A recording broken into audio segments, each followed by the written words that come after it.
We look past it every day. A quiet shaker on a dinner table, a dusting of black specks across a plate. But this withered seed once carried the weight of empires. For thousands of years, Piper nigrum grew wild in only one place on Earth, a narrow strip of rainforest trapped between the mountains and the Arabian Sea. Gram for gram, it was weighed against silver. It paid ransoms to barbarian kings, settled marital dowries, and fueled the ruthless ambitions of emperors. To bypass the lands that stood between Europe and this seed, men sailed off the edges of known maps, triggering an age of discovery built upon conquest and plunder. This is the story of how a tiny, forgotten berry redrew the borders of the world, built the global economy, and became so common we forgot it was once black gold. 1,200 years before Christ, it was already crossing oceans. When embalmers prepared Ramesses II for eternity, they pressed black peppercorns into his nose to preserve his royal visage for the afterlife. To the classical Greeks, pepper was not a food. It was medicine. A rare, burning substance, hot enough to balance the humors and drive out stubborn fevers. The Greeks knew the seed came from the east, but its origin was shrouded in myth. Then, a Greek navigator named Eudoxus unlocked the secret of the Indian Ocean, the seasonal monsoon winds. They arrived at Muziris, the legendary trading port of the Malabar coast. Here, Rome met India in a frenzy of commerce that shocked the ancient world. Harvested green by hand in dense foothill forests, the berries were laid out under the scorching tropical sun for days, fermenting and shrinking until their skins wrinkled into hard, black spheres. Sunlight transformed the fragile, perishable fruit into an indestructible commodity that could survive years in a ship's hold without spoiling. By the 1st century, Roman ships brought over 1,000 tons of Malabar pepper back through the Red Sea every year, unloading it directly into the imperial spice vaults of the Horia Piperitaria. Pepper conquered the Roman palate. In Apicius's famous cookbook, pepper appears in over 400 recipes, added to meats, fish, vegetables, and even sweetened wine. Not everyone was impressed. Pliny the Elder fumed in his writings, wondering why Rome drained its treasury of 50 million sesterces every year for a dry seed that offered neither nutrition nor sweetness. When Alaric the Visigoth laid siege to Rome in 410 AD, his price to spare the city included 5,000 pounds of gold, 30,000 pounds of silver, and 3,000 pounds of Malabar pepper. When the Western Roman Empire collapsed, the direct sea routes to India closed.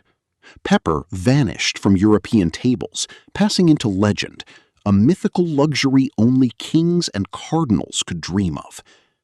In the dark centuries that followed, pepper retreated behind monastery walls and royal treasuries, treated once more as an ultra-potent medicine reserved for the dying elite. It became legal tender. Landowners accepted peppercorns for rent. Courts accepted them for fines. To be wealthy in medieval Europe was to have a pocket full of pepper.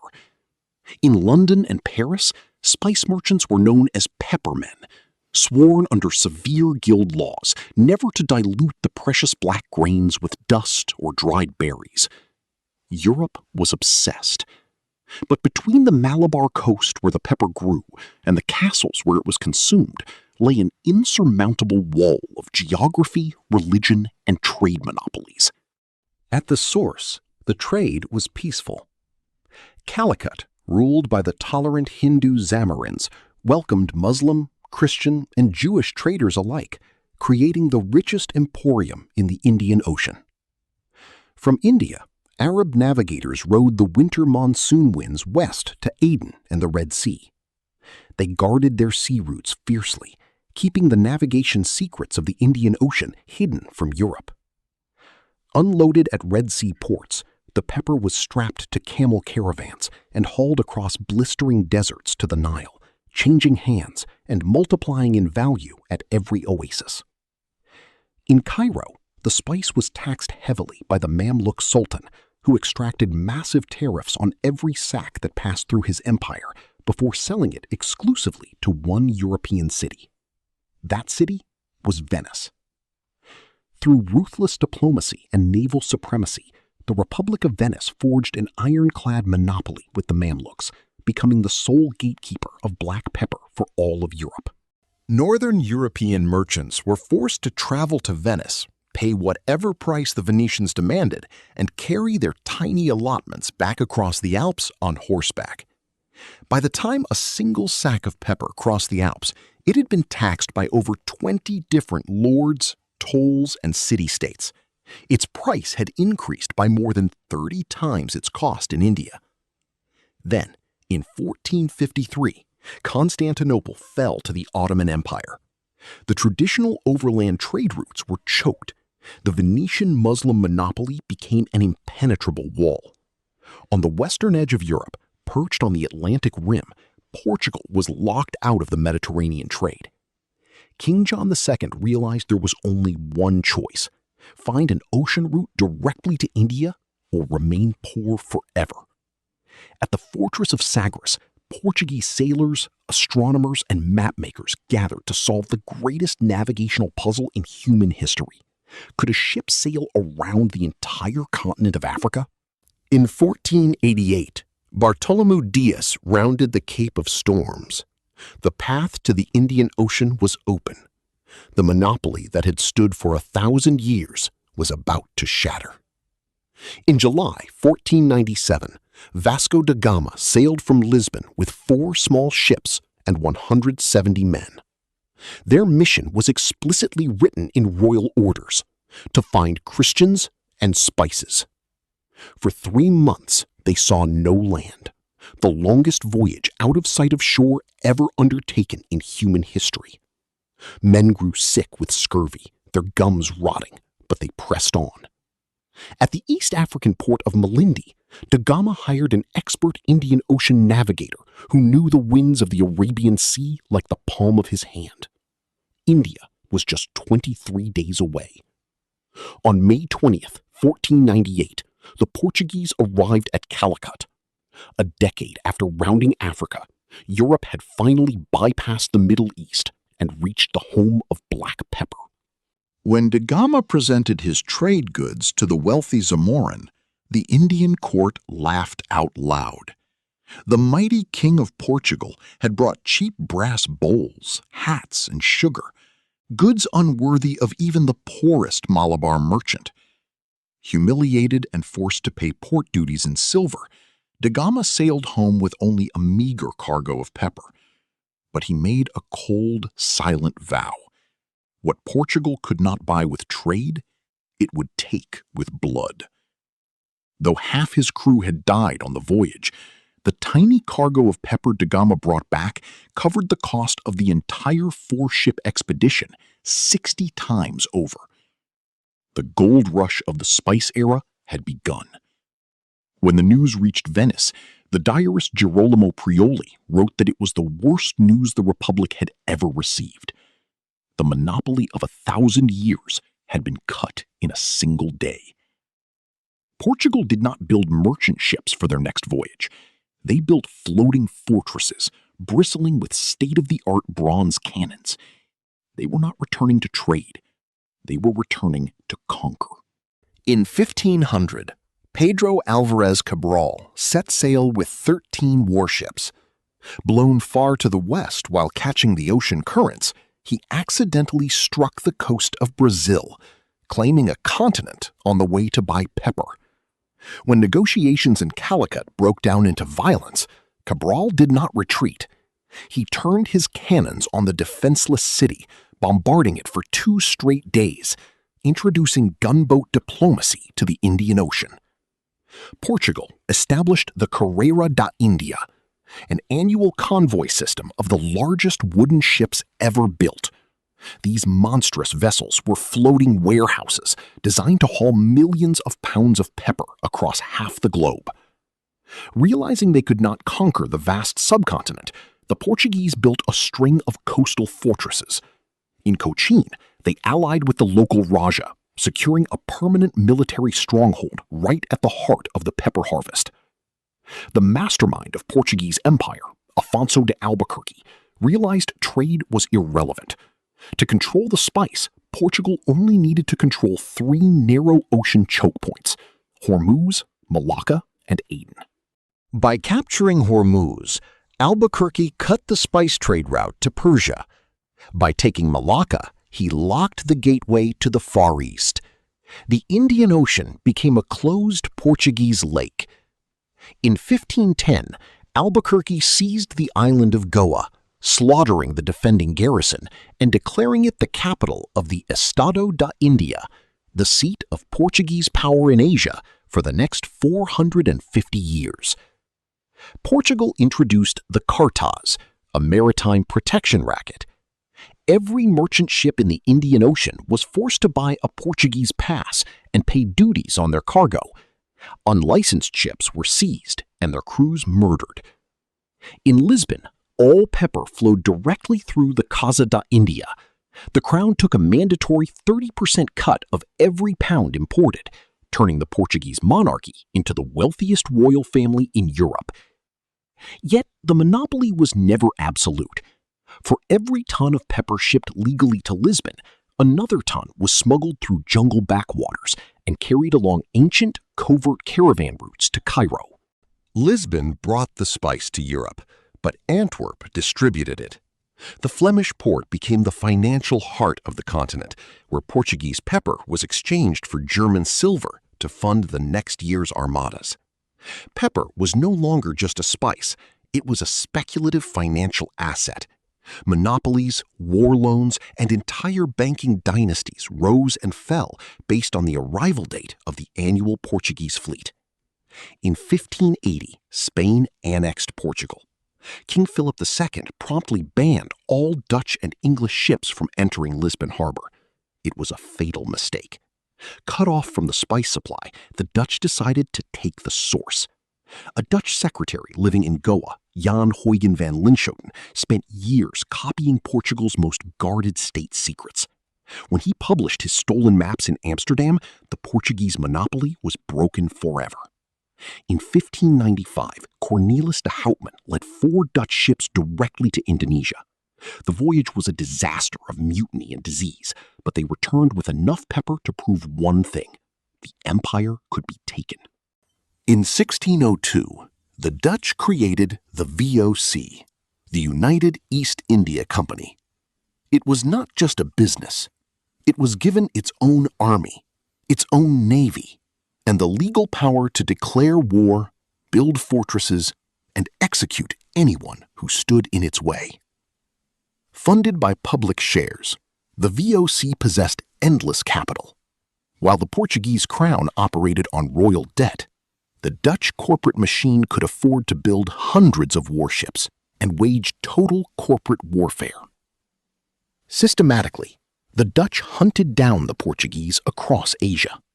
Ship by ship, fort by fort, the VOC stripped Portugal of its naval supremacy, replacing an empire of the cross with an empire of the ledger.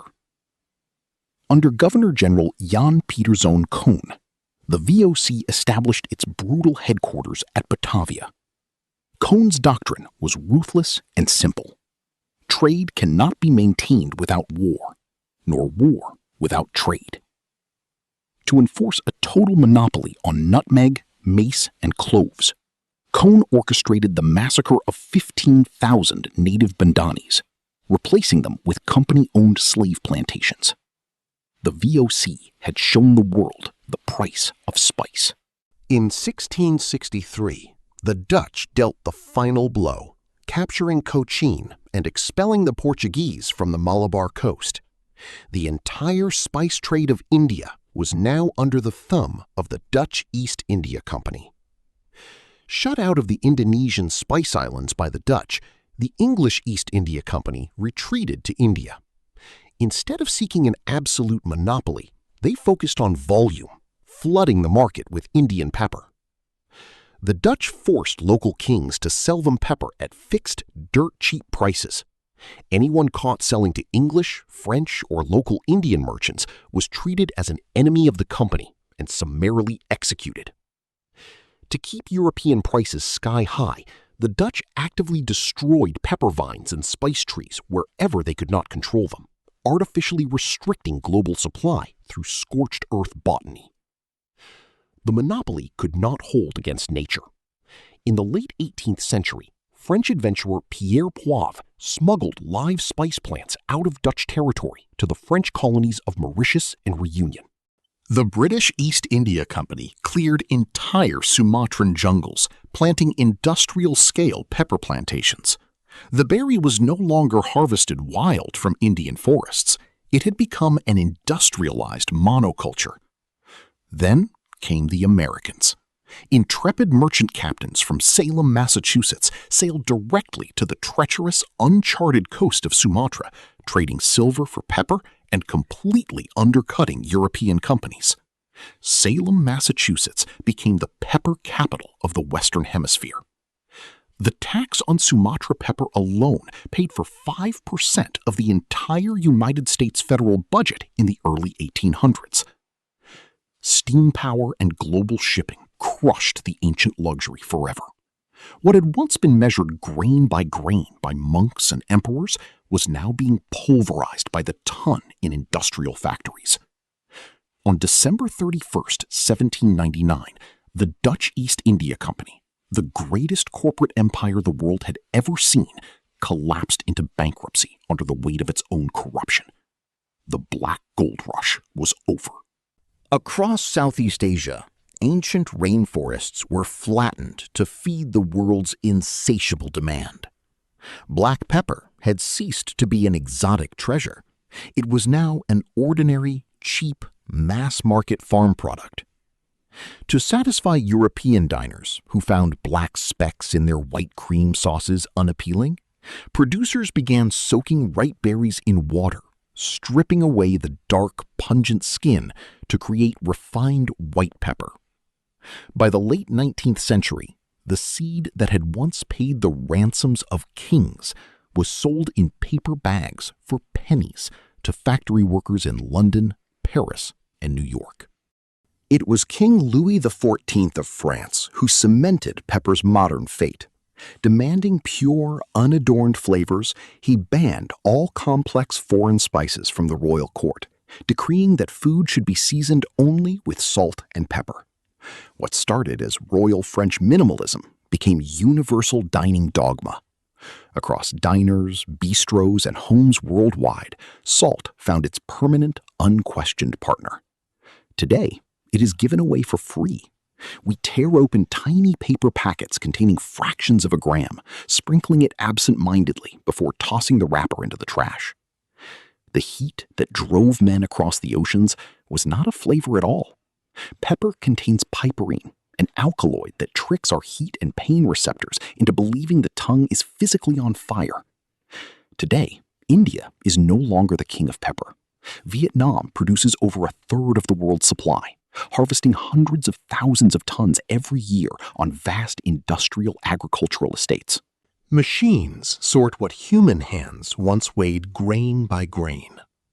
Optical scanners fire laser beams to evaluate the color, density, and oil content of 50,000 peppercorns every single second. In Kochi, just miles from the ancient port of Muziris, the International Pepper Exchange still operates. But the bartering of Roman gold and Arab dows has been replaced by fiber optic cables and commodity futures. A single modern container ship carries more pepper through the Suez Canal in an afternoon than the entire Roman Empire imported in its 500-year history. Yet, a quiet renaissance is underway.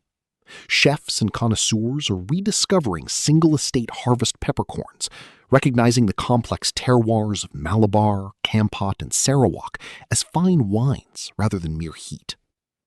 In Cambodia, the legendary Kampot pepper, nearly wiped out during the horrors of the Khmer Rouge regime, has been brought back from the brink of extinction, protected once more by geographical appellation laws. We season without thinking. We crush it over our steaks, grind it into our pastas, and dust it across our soups, entirely blind to the 4,000-year blood trail on our plates. In the ancient rainforests of Kerala, the wild vine still grows exactly as it did before the pharaohs, before the caravels, and before the stock markets were built. Every single grain of black pepper contains the ghost of an armada, the ashes of a burned village, and the blueprint of modern global capitalism. It sits in our kitchens not because it is rare, but because it conquered us so completely that we made it invisible. No plant has ever extracted a greater human price. No seed has ever left a deeper scar upon the surface of the earth. It was never about gold or land. The modern world was forged because humanity had an unquenchable, burning desire for a seed that grew on a wild vine in India. Inside this wrinkled hull is the story of human ambition, our endless curiosity, our capacity for unimaginable brutality, and our drive to connect the furthest corners of the earth. Empires rose on its scent and crumbled under its cost. The Portuguese, the Dutch, the British, and the Spanish are gone, but the vine remains, blooming quietly in the rain. The next time you reach for the peppermill, pause. You are not holding a condiment. You are holding the seed that built the world. You are holding black gold.